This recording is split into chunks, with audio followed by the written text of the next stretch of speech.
Welcome to Rejected Religion, Tier 2, The Groves of Orpheus. My guest today is Peg Aloi. Welcome, Peg. Thank you. I'm glad to be here. I'm very happy to have you here with me today. Very happy to meet you. This is our first time actually talking with each other. We've only had email communications up until this point.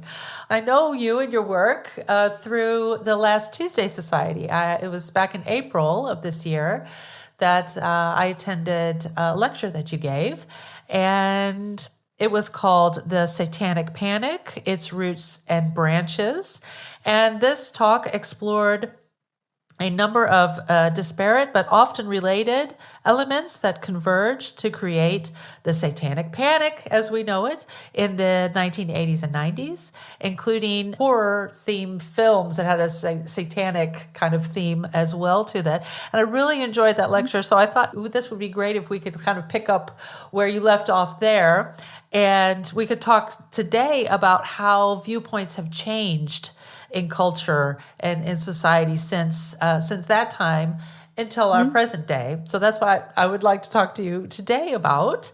So my first question would be to you, are there any specific instances, in your opinion, within popular culture that have really shown a shift in the paradigm regarding the occult in culture? And this could be more of a broader question with broader context here. For example, within the arts, within media and entertainment, within fashion, advertising, anything that you can think of that you could discuss in more detail? I think it's a despite being a fairly simple and straightforward question, it's a multi-pronged, it's a multi-leveled answer that I could give. So I'm just going to mention a couple things that occur to me in response to that. The first is that what we're seeing now in contemporary media that portrays, let's say, modern occultism or modern day witchcraft or modern sounds so old fashioned now, ironically, right. Modern day, Satan worship or anything like this.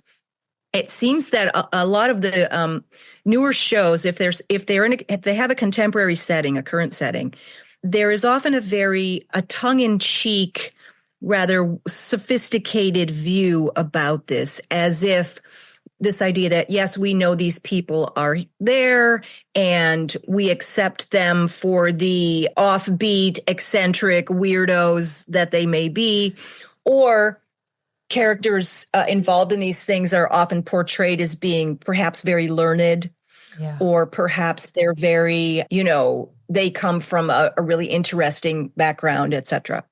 We have that. We have this portrayal of the occult as something that's quite sophisticated. On the other hand, we also are seeing portrayals of, and I think in at least one of my articles you might have seen, and I believe this was in the presentation for the Last Tuesday Society, the confusion and frequent overlap between the words occult and cult. Yes. And it's my belief personally that as these terms got sort of confused and used sometimes interchangeably, starting probably back in the 1960s, sort of as we saw the beginning of the height of the occult, the second occult revival, we're seeing portrayals of cult-like groups, societies, and figures. And that's going a lot more in depth.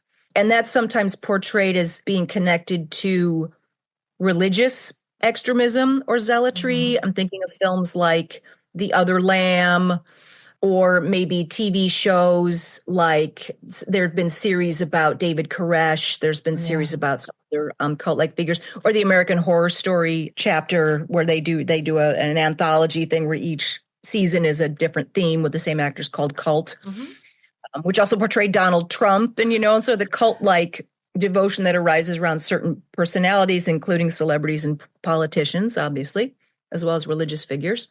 On the one hand, we do have this slightly more sophisticated treatment of these kinds of stories. On the other hand, and this is hugely problematic, we have the proliferation of a great deal of misinformation and very poorly informed takes, if you will, across social media. And for better or worse, social media is where a lot of people get their information and their talking points for their discussions with friends and their talking points for their conversations on podcasts and so a lot of people do not get their information from certainly not from primary sources or even secondary sources, certainly not from academic sources or even from any kind of expert literature. A lot of people get their information from something they just see that comes across, the internet. Yeah.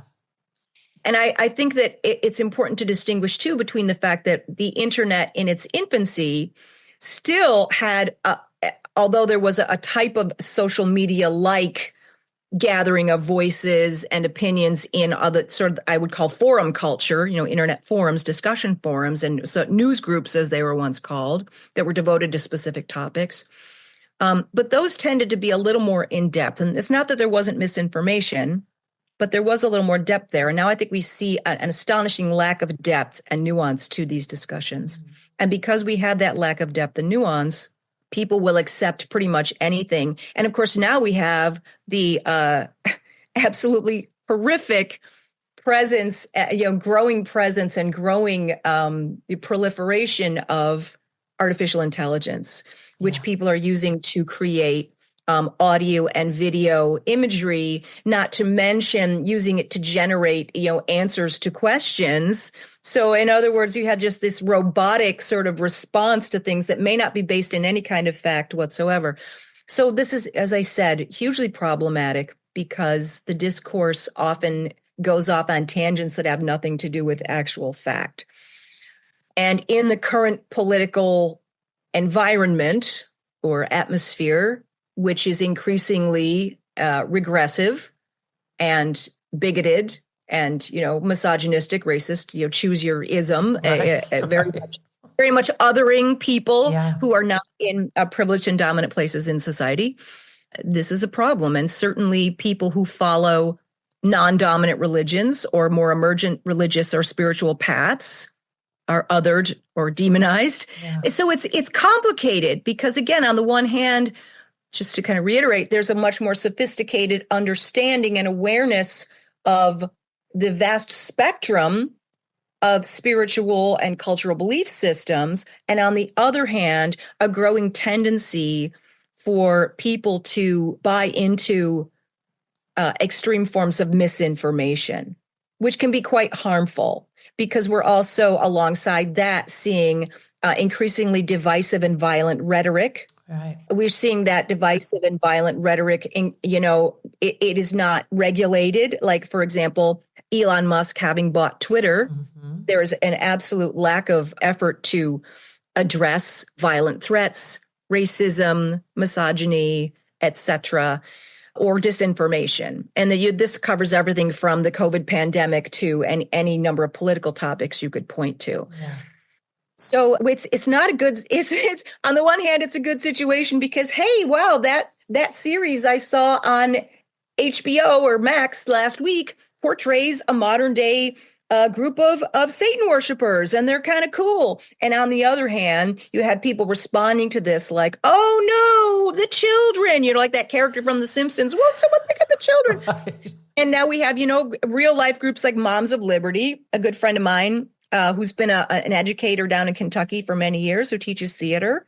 He's having to deal with these Moms of Liberty coming to the local library board and wanting to censor, theatrical productions he's doing with his students. So we have these groups that are trying to, and this has been going on for years with sort of right-wing religious and political groups. They try to infiltrate at the level that becomes most accessible to them. In many cases, local government or the library board's the easy one. Yeah. And they work their way up. And that's how the anti-choice movement got so huge over the last couple of decades. And why, we're in the situation that we're facing now. This is getting so depressing just listening to myself. So anyway, that's a very long answer to your question. No, but you are correct in that it's not just one answer. It's on a spectrum as well, because yes, there are a lot of positive examples that you can find of occult practices, whatever those may be, being shown in a positive light. And yet there is a situation with, for example, in the United States, but also in other countries as well. Hmm? Maybe not as pronounced as within the U.S. Culture and especially politics in that arena, where questions, I guess, surrounding beliefs, religion, spirituality, that these come to the forefront in a political arena, which is also very paradoxical because the United States is supposed to be all about separation of church and state, and yet that does Right. not happen in real life. So Yeah. it's not. And I'm glad you brought that up, because what we see is that the people who are actively trying to suppress people's right to express themselves in terms of speech or worship or action or education, these are people that would repeatedly point to the Constitution and say, we have a constitutional right to bear arms. Just use an example. The Second Amendment, of course, is this antiquated law that was written centuries ago that applied to weapons that took, 5 minutes to load. It certainly did not apply to the automatic weapons used to mow down school children in America now. And it's distressing to confront the fact that guns are the number one cause of death of school-aged children in America. It's shocking, but it's true. Yeah. So on the one hand, they want people that will talk about that freedom. They'll look at the Constitution and the First Amendment, which came before the Second Amendment, which is about freedom of speech and also the separation of church and state. And so one thing that's increasingly become an issue in the United States, and I think that this is I'm seeing it start to spill over in like UK culture and other places as well. And we're seeing some very extreme political candidates come to the forefront in places like France, Germany, Italy, etc.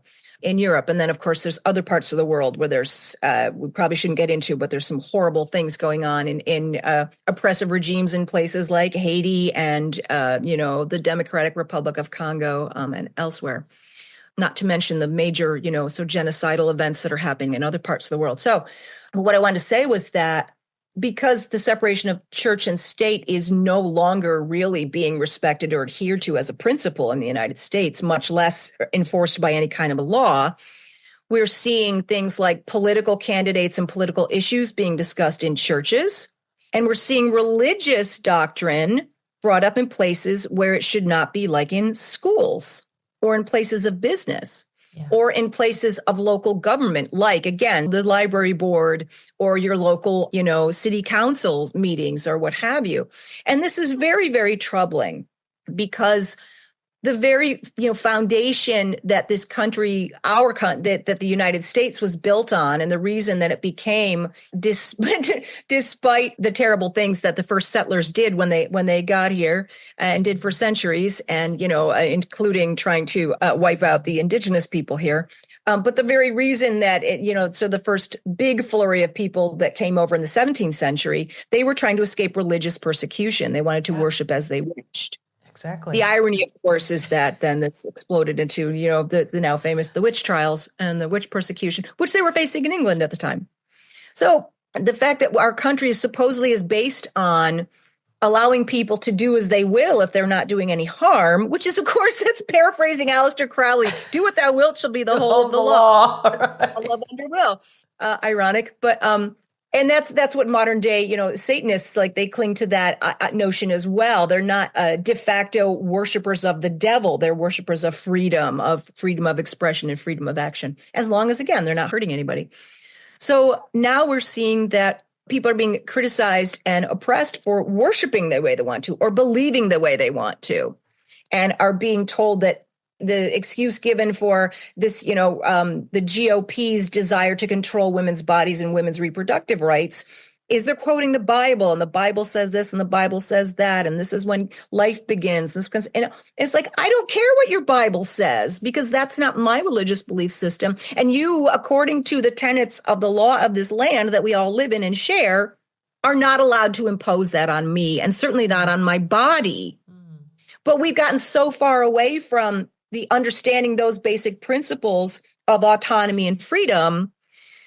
People want freedom to wave their guns around in a Walmart, but I, as a woman, I'm not free to keep I don't menstruate anymore. I'm 60 years old, but if I I were, I'm not free to keep like my menstrual information, because now part of this Project 2025, which I'm sure you've heard about, which is projected to, be the next guidebook for the American government if the GOP continues to attain power, is this idea that women's biological cycles need to be surveilled, and controlled, and like because what you want to turn us all into cattle that are having, it's very dystopian. And yet the fact that it's this document that one can go read, and download and read, I looked at it and it was a little more than I could consume at the time, but I did read the chapter in its entirety on health and human services, and that alone is terrifying. Yeah, this Project 2025 is very, very scary thing. And they're trying to just brush all of this stuff under the rug as if, no, nothing happened over there, folks. It's the thing, though. It's in a lot of it is based in Christian belief systems. Yeah. Like it's Christofascism, as people like to say. I think that's a very descriptive and very apt term for this.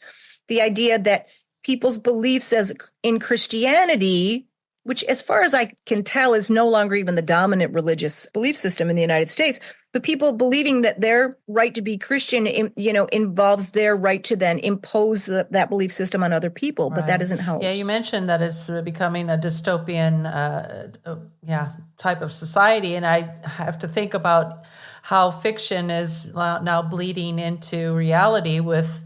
We have the Handmaid's Tale, this famous book that everybody thought, this, something like this could never, ever happen. And now it ironically published in 1984, in 1984. And I think I read the Handmaid's Tale for the first time soon after that. I think I was a couple of years later in graduate school, I read it. And it felt very dystopian, at the time. And now, of course, it has come to pass. And I think it's actually really great that we have I have some issues with the series, but I generally think it's a really brilliant adaptation and it's extremely timely.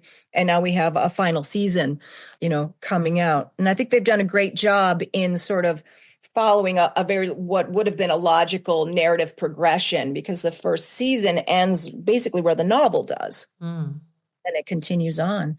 Yeah, it is complicated. It's very complicated. You also kind of brought into the discussion about how, both of us did actually, how religion is now become such a popular and important political, tool, I guess you could say, that people are working with religion and belief. And it made me think about how other religious groups, such as the Satanic Temple, are also using religion in a way to try to combat the things that are happening from the religious right. And I have heard a little bit of problematic things about the Satanic Temple in the leadership. So I can't speak to the people that are actually running the organization, because I've heard some things that I thought, I need to do a little bit more research there. I can't make any definitive statements. But what I do appreciate about the Satanic Temple is that they're always calling the religious right on the things that they're trying to enforce. Right. Yeah. So I think that there is this kind of almost a balance, checks and balance things happening now that the Satanic Temple is trying to implement. And I didn't know if maybe you had some opinions about that or thoughts about it.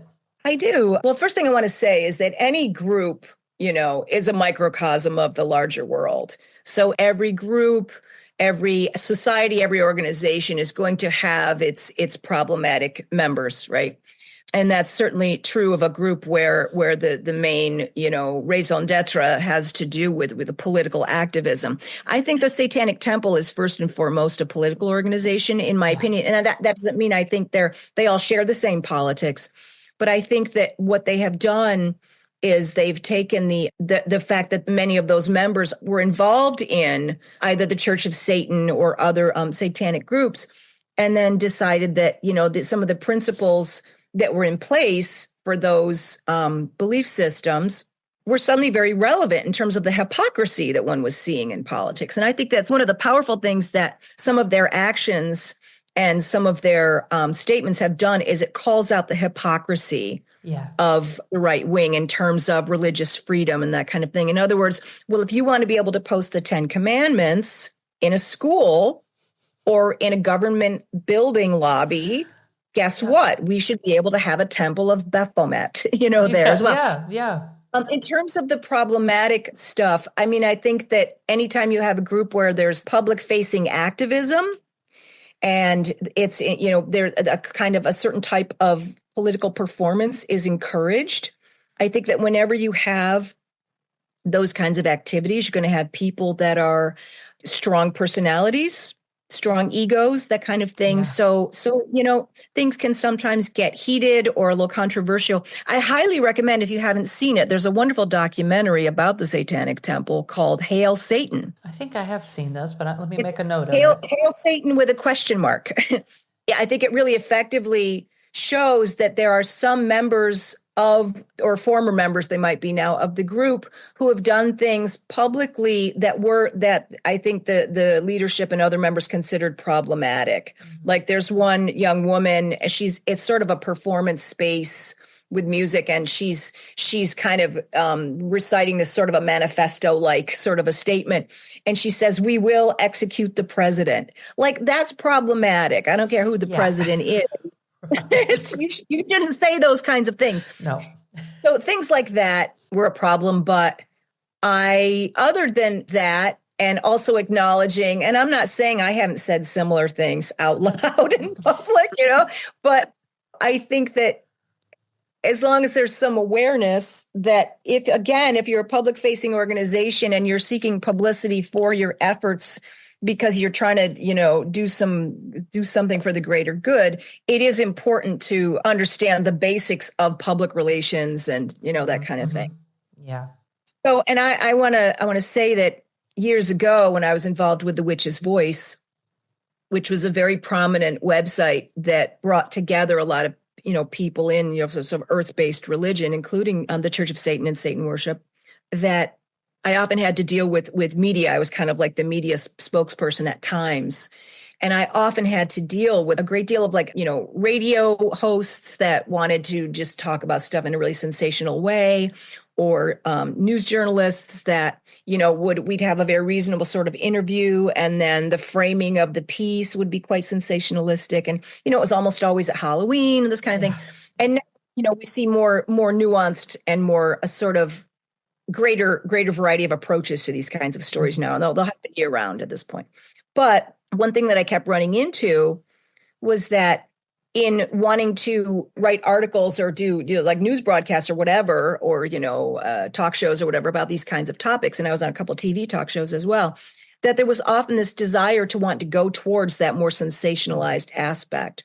And so if you had characters that liked to perform and dress up in fancy robes and makeup and all this stuff, of course, people want to have those people out in the spotlight because that's more entertaining. Yeah. So the fact that with the advent of the 24-hour news cycle that started in the early 1990s, we're starting to see this desire to have, this more sensationalized, approach. And certainly with daytime talk shows, and I know I mentioned some articles, and I'm pretty sure it was definitely mentioned in the last Tuesday Society lecture that I gave. Talk show hosts like Oprah Winfrey and Geraldo Rivera. Oh, yes. Who frequently would just choose the lowest common denominator of people who in some cases were just lying through their teeth, or were exaggerating things that had happened, or were taking certain events in the news and sort of twisting them to fit a certain agenda that had to do with demonizing, say, practitioners of Wicca, for example, or anyone involved in anything that wasn't, some straightforward, Judeo-Christian religious path. So, and that, as in the talk, of course, you probably recall how that kind of dovetailed into all kinds of other issues. And I think that's still the case, though.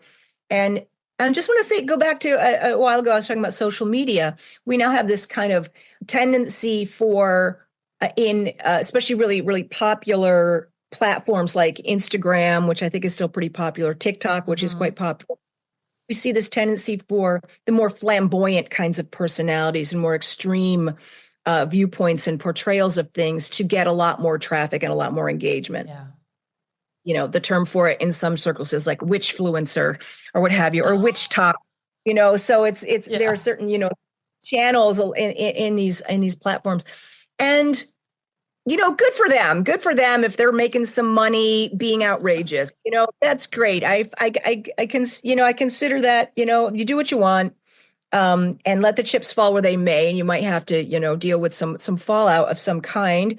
I'm using all these metaphors of things like gambling and nuclear war. It doesn't sit well with me, but that's where we are.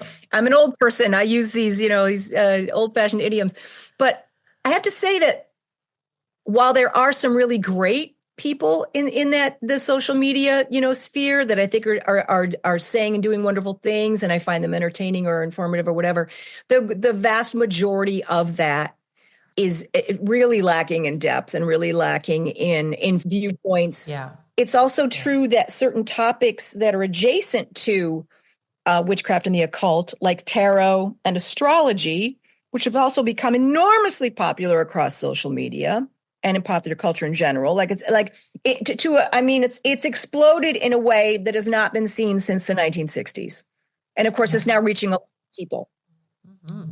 So there's that. And I find that some of those takes are a bit watered down and a bit shallow and just like anything that's almost like it doesn't even matter if what you're putting out there is accurate, as long as it is the most outrageous or sexy or otherwise attention getting.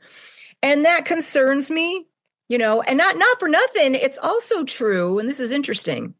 It's also true that, like when I was in graduate school, the number of people that were doing, master's thesis projects on contemporary witchcraft was pretty much nil. Like there was nothing. There were people studying witchcraft in history, like medieval and onwards, or the colonial period or what have you.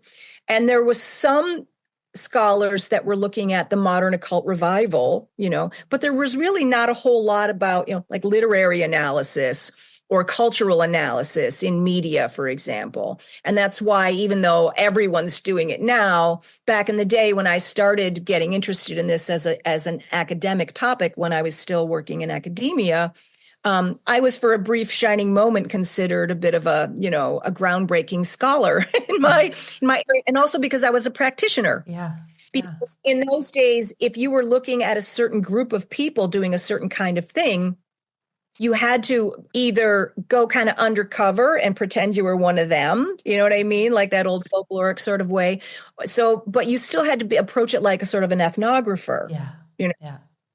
And so now, though, we have plenty of people that are practitioners that are also, doing very legitimate and very, very interesting scholarly work in this area. So the fact that it's become a growing area for scholarship, although the state of academia is certainly not what we wish it would be these days, but the fact there's a growing tendency for explorations and analyses and discussions of these topics to at least carry some kind of weight and legitimacy that they did not previously have. So I think that is a good trend. But unfortunately, no one's out there listening to Professor what's their name, talk about things, or they contact the same professors over and over again because, they're kind of out there. And God bless him, God or goddess, I should say, bless Ronald Hutton, all the gods and goddesses, bless Ronald Hutton, who is a wonderful historian at the University of Bristol, who continues to not only write really wonderful, scrupulously researched books about history, but also delves into a lot of really culturally interesting contemporary topics, including for the Last Tuesday Society. I think that his model has really inspired a lot of younger scholars to study these topics as well, which I think is great. I would agree. I think personally, I know that the research organization that I'm a member of, ESWE, the European Society for the Study of, they still have the Western esotericism, even though that's a kind of a contested term nowadays, the Western part. Right? But ESWE, their last conference theme was about practice and about how it's very important for scholars nowadays to make that kind of step over. Let's use research methodologies that are more geared towards looking at the emic practice of whatever belief system or religion, however you want to term it. And also this, now I think it's Yeah, a year ago. Yeah, because they were at the conference as well. There's a new research network called RENCEP. The acronym is Research Network for the Study of Esoteric Practices, I believe is what it is standing Okay, I'm gonna for. look for that. Yeah, Cool. it's a relatively new group, and these are research projects that are based or trying to. I'm going to be interviewing them next week, the co-founders. But what they're trying to do is establish like a link between academic scholarship and Mhm. practitioners. They're trying to bring these two Oh, groups that's great. together. I think it's a really important step because Mhm. as you said, it was either ethnography, anthropology, and not that Yeah, those aren't still relevant. They are very still relevant right. fields, Folklore. of Yeah. course. However, it was kind of shunned upon for a scholar to also say, "Well, I'm also a practitioner," because then it was like kind of a stigma Yeah. on the scholarship, as if it isn't then legitimate anymore because you believe, quote unquote, believe in what it is that you're writing about, and that took away. I don't know. Perhaps the idea was that there is no objectivity anymore and things like that. So, but I don't particularly agree with that myself.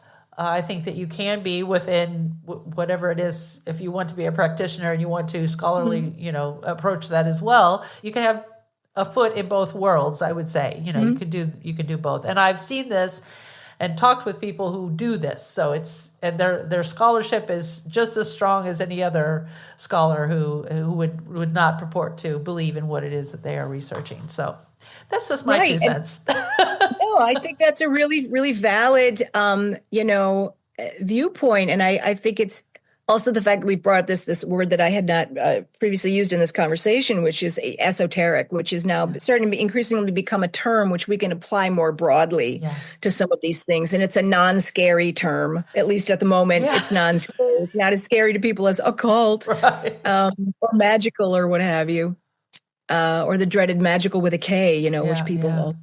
I'm definitely going to look up that organization. That sounds really great. I think what's occurring to me too is that the fact that we have a wider sort of public acceptance of and familiarity with some of these things.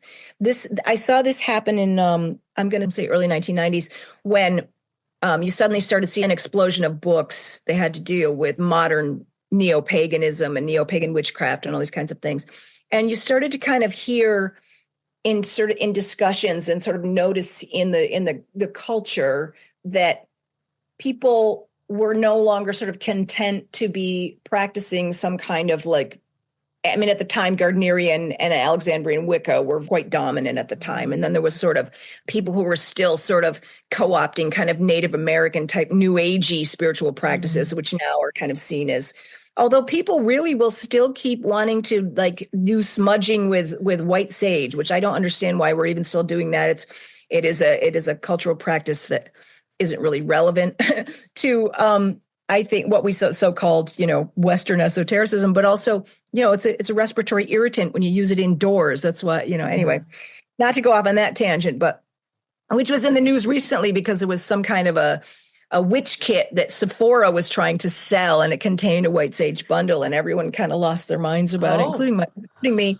But and it led to some people doing these kind of sort of snarky articles like, well, I tried to be a witch for a week and here's what happened. Like, I'm not interested in what you went and did for a week that you're going to write Yeah. about because obviously you're not taking this very seriously. What I started to say was that there started to be this tendency that was then also reflected in the publishing trends at the time, because there was a lot of books coming out, because people were still reading books at that time to learn how to practice things. And they were getting more and more sort of specialized, kind of like druidic stuff and like certain Irish witchcraft or like, whatever, or more books on strega. And people wanted something on the one hand that was more specific to their interests or maybe their ethnic background, but also people wanted to do something that was different, that was special, that was not what everyone else was doing. I remember, God, I was in Boston, living in Boston, and I ran into some guy on the bus who I'd seen at some little shindig of some kind. And he was trying to tell me that he was a Moorish druid. And I had no idea what this guy was talking about, quite honestly. And I was just kind of nodding politely, like, okay. But, and it doesn't really matter, but now I'm seeing that kind of tendency happening now where people want what they do to be very specific. And there's a whole network of, I'm not going to mention it by name, but there's a website, a spiritual website that has a whole pagan sort of kind of a channel with a lot of blogs on it.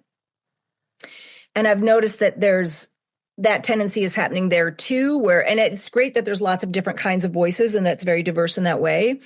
But there's also people that are sort of making up their own pantheons and seeing that as kind of an acceptable thing to do, when really what these folks should be doing is not trying to start a whole religious pantheon out of thin air, but maybe, write a script or a video game, which is kind of where they're getting some of these ideas from. I hate to say that because it sounds like I'm trying to, denigrate their creative impulse, and I'm not at all. But I think that what's happening is that because so many people, so maybe and I'm going to say a lot of people in a younger generation than my own, are introduced via things like video games, movies, graphic novels, superhero movies, whatever. And so a lot of the sort of mythologies that permeate those kinds of stories then become the basis for what they think these kinds of practices are, when in fact those stories that they've consumed, that they're inspired by, actually it at one point came from the larger well of inspiration from world mythologies. Do you know what I mean? Yeah, and in some cases, maybe it was represented accurately, and in other cases, not so much. So I've been watching Agatha All Along, which is like a Marvel property that came out of WandaVision, and there's some witchy stuff in it, and they're kind of making some things up, and then some things are sort of based in real stuff.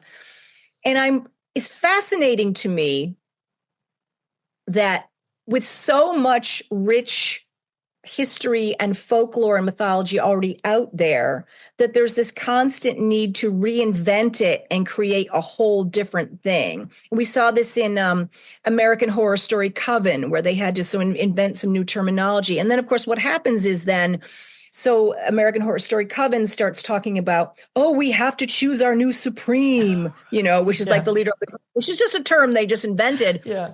I started seeing in like little pagan discussion groups on Reddit and wherever, people saying, we have to, we lost our supreme and we knew. It's like, no, that comes from a TV show. That's not a thing. It's not a thing at all. And it, as you can tell, it upsets me. Animated talking about it. So, well, it's interesting that you bring up the Marvel show. I have not seen this myself, but I've heard chatter about it. Mm-hmm. If I'm not mistaken, the character that was in WandaVision that was supposed to be like the evil witch, right? Her name was Agatha, I suppose. Yeah, Agnes, I think, and then it turns out she's really Agatha. Okay.